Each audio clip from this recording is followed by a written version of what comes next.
আজি আমাৰ কেবিনেটে এই বছৰৰ অসম বৈভৱ, অসম গৌৰৱ, অসম সৌৰভ আৰু অসম গৌৰৱ বঁটা প্ৰাপ্তসকলৰো নাম চূড়ান্ত কৰে।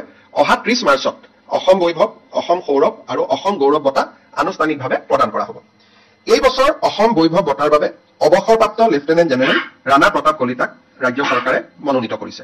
অসমৰ ব্যক্তিয়ে সেনা বাহিনীত ইমান গুৰুত্বপূৰ্ণ পদ দক্ষতা সহকাৰে নিৰ্বাহন কৰাৰ উদাহৰণ আমাৰ ৰাজ্যত আগত নাছিলে। সেই লেফটেনেণ্ট জেনেৰেল ৰাণা প্ৰতাপ কলিতালৈ আমি এইবাৰ অসমৰ সৰ্বোচ্চ অসামৰিক সন্মান অসম বৈভৱ বঁটা আগবঢ়াবলৈ সিদ্ধান্ত গ্ৰহণ কৰিছো। অসম সৌৰভ বঁটাৰ বাবে আমি যিখিনি ব্যক্তিৰ নাম নিৰ্বাচন কৰিছো তেওঁলোকৰ নাম মই ক'ব খুজিছো। প্ৰথম আমি অসম সৌৰভ বঁটাৰ বাবে TCS টাটা কনচালটেন্সি ছাৰ্ভিচৰ প্ৰাক্তন চেয়াৰমেন ডক্টৰ S ৰামদুৰাইক মনোনীত কৰিছো। এখেতক মনোনীত কৰাৰ মূল উদ্দেশ্যটো হ'ল যে অসমত Indian institute of information technology স্থাপন কৰাত তেখেতে এক অতি গুৰুত্বপূৰ্ণ ভূমিকা পালন কৰিছিল আৰু 6 বছৰ ইণ্ডিয়ান ইনষ্টিটিউট অফ টেকনলজিৰ তেখেত অধ্যক্ষ হিচাপে দায়িত্ব পালন কৰিছিলে। Doctor S Ramadorai he is the founding chairman of TCS Tata consultancy services আৰু আমাৰ গুৱাহাটীৰ ইণ্ডিয়ান ইনষ্টিটিউট অফ ইনফৰমেশ্যন টেকনলজিত তেওঁ অধ্যক্ষৰ দায়িত্ব পালন কৰিছিলে 6 বছৰ ধৰি আৰু নীৰৱে কাম কৰিছিলে। আজি ইমান ডাঙৰ ইনষ্টিটিউট এখন হ'ল, তেওঁৰ বহুত কণ্ট্ৰিবিউশ্যন আছে আৰু কেতিয়াও সংবাদ মাধ্যমৰ সন্মুখত নহাকৈ তেওঁ নীৰৱে অসমত অহা যোৱা 6 বছৰ ধৰি কৰি আছিলে। গতিকে তেখেতক আমি এই সন্মান প্ৰদান কৰিছো। যোৱা বছৰ অসমৰ পৰা দুগৰাকী বিজ্ঞানীয়ে ভাটনাগৰ বঁটা পাবলৈ সক্ষম হৈছিল। ডক্টৰ বাপী পাল আৰু ডক্টৰ পূৰবী শইকীয়া এই দুয়োগৰাকীয়ে ভাটনাগৰ বঁটা প্ৰাপ্ত। এই দুয়োগৰাকীকে আমি অসম সৌৰভ বঁটাৰ বাবে আমি মনোনীত কৰিছো।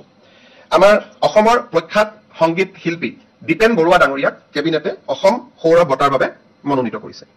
ইয়াৰ লগতে অসমৰ ভ্ৰাম্যমান নাট্য মঞ্চৰ এগৰাকী উজ্জ্বল নাম শ্ৰী হেমন্ত দত্তকো এইবাৰ ৰাজ্য চৰকাৰে অসম সৌৰভ বঁটাৰ বাবে মনোনীত কৰিছে।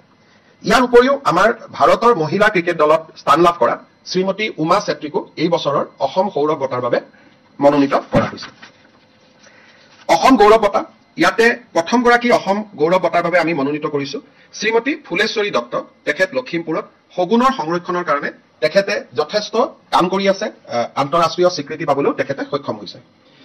ইয়াৰ পিছত এগৰাকী অসমৰ জীয়ৰী মীনাক্ষী দাস ভাৰতৰ বিশ্বৰ 64খন ৰাষ্ট্ৰলৈ তেওঁ মটৰ বাইকিং কৰিছে, এটা ডাঙৰ মেছেজ দিছে। মীনাক্ষী দাসকো আমি অসম গৌৰৱ বঁটাৰ বাবে মনোনীত কৰিছো। আপোনালোকে জানে যে এইবাৰ IPL-ৰ ফুটবলত অসমৰ যুৱক পাৰ্থ সুন্দৰ গগৈ তেওঁ ফৰৱাৰ্ডত খেলে, ষ্ট্ৰাইকাৰ হয়। তেখেতক আমি অসম গৌৰৱ বঁটাৰ বাবে মনোনীত কৰিছো। IPL আমাৰ ধুবুৰীৰ যিটো টেৰাকটা শিল্প, সেই টেৰাকটা শিল্পত এগৰাকী প্ৰসিদ্ধ শিল্পী হ'ল শ্ৰী ধীৰেন্দ্ৰ নাথ পাল। শ্ৰী ধীৰেন্দ্ৰ নাথ পাললৈ এইবাৰ আমি অসম গৌৰৱ বঁটা আগবঢ়াইছো।